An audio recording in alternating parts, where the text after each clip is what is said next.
माळापूर येथे गॅसचा भीषण भडका, अवघ्या काही क्षणात घर खाक, फोनमुळे टळला मोठा अनर्थ। नागभीड तालुक्यातील बाळापूर येथे रविवारी सायंकाळी गॅसच्या भडक्यामुळे एका घराला भीषण आग लागल्याची धक्कादायक घटना घडली। या आगीत घराचे आणि संसारोपयोगी साहित्याचे प्रचंड नुकसान झाले असून एका साध्या फोन कॉलमुळे कुटुंबातील सदस्यांचे प्राण वाचल्याची चर्चा परिसरात होत आहे।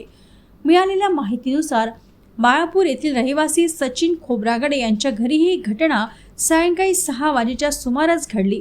सचिन यांची आई स्वयंपाकघरात काम करत असताना चुलीवरील स्वयंपाकादरम्यान अचानक जवळच असलेल्या गॅसने पेट घेतला आणि मोठा भडका उडाला। काही क्षणातच आगीने रौद्ररूप धारण करून घरातील साहित्याला कवेत घेतले। देव बलवत्तर म्हणून प्राण वाचले ज्यावेळी आग लागली।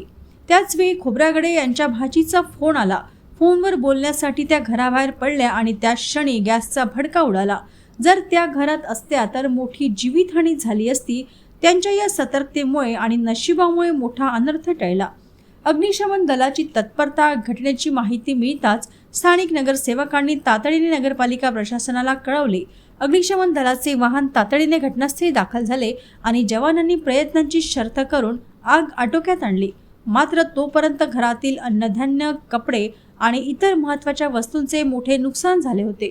या आगीमुळे खोब्रागडे कुटुंब उघड्यावर आले असून त्यांचे लाखो रुपयांचे नुकसान झाले आहे। शासनाने या घटनेचा त्वरित पंचनामा करून पीडित कुटुंबाला आर्थिक मदत जाहीर करावी अशी मागणी बाळापूर येथील नागरिकांनी केली आहे।